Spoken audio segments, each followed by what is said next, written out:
Hello everyone. Wherever you are, I hope you're having a good week, albeit a strange one for sure. I thought I would make a weekly message to encourage my church members and friends.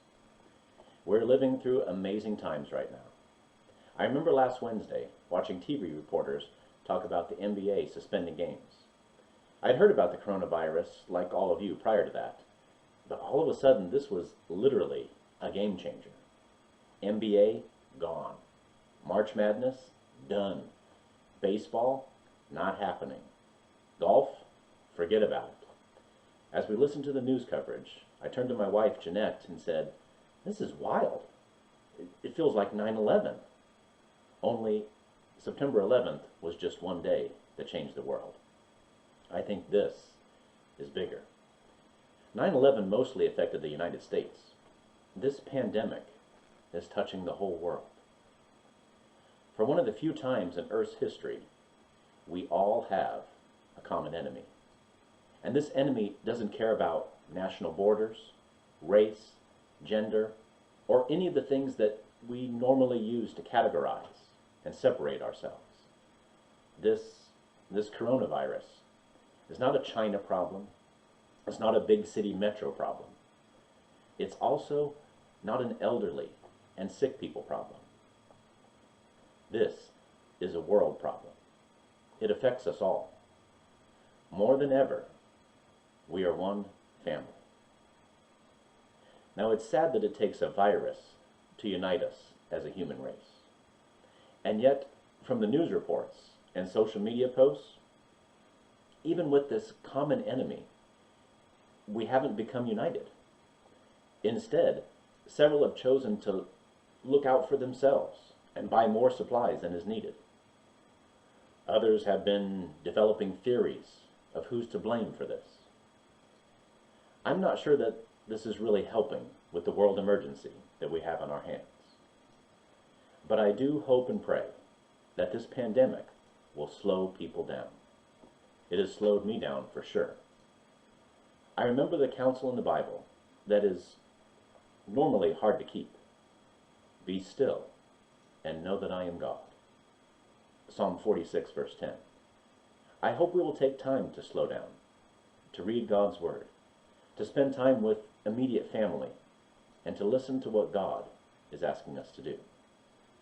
I hope that we will continue to reach out to those who may need help and those who may be lonely. This is a time to bond together, even if it means through different means. This is a time to look for the good that needs doing, and do it. When 9/11 happened, I was a youth pastor back then. I remember talking to my youth group in the aftermath. And at that meeting, I had everyone's attention. No youth was distracted. They were all listening. Many were scared. All were nervous. So I reminded them to look for the good. We had to look for the heroes. For at that time there were pics of 9/11 of terrified people running for their lives from burning buildings. But if you look closely, you saw others who were running into the fire. Brave police officers and firefighters risking their lives to save others. We can also look for the good today.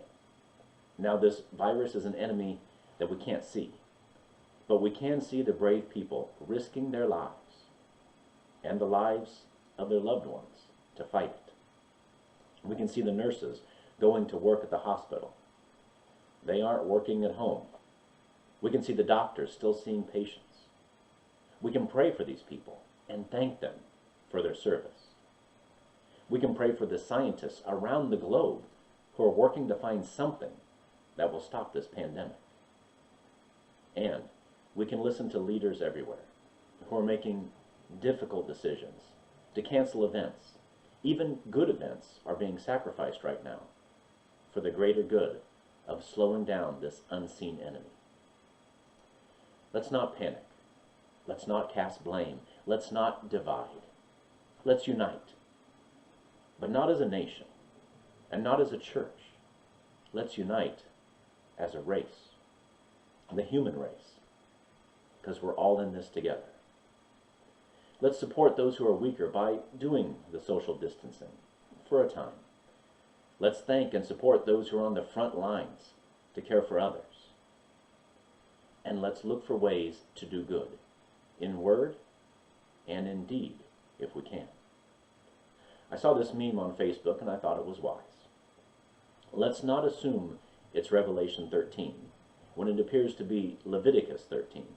So let's remember to keep doing 1 Corinthians 13 until Romans 13 has run its course.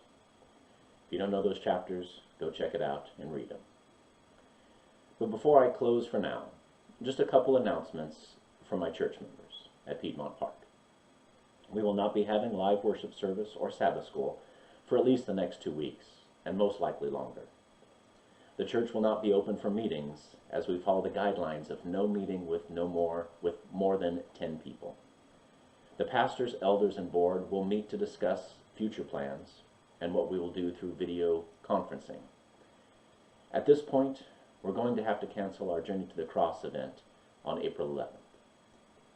We will be having online services for Sabbath school and worship for you to experience this Sabbath morning and in the future. These will also be recorded so that we can mail out DVDs to our members who do not use the internet. Our elders, shepherds, and pastors will be working to connect with you through the means we still have at our disposal. And if you have any questions, concerns, or something positive that you'd like to share, please email the church office at our email address, piedmontparksda@gmail.com. Let's take care of each other in these times. And let's remember that God is still in control. He promised to be with us in the good times and in the impossible times. So he's not walking away from us in our time of need. God bless you all. Till next time, this is Pastor Michael Halfhill, following his lead.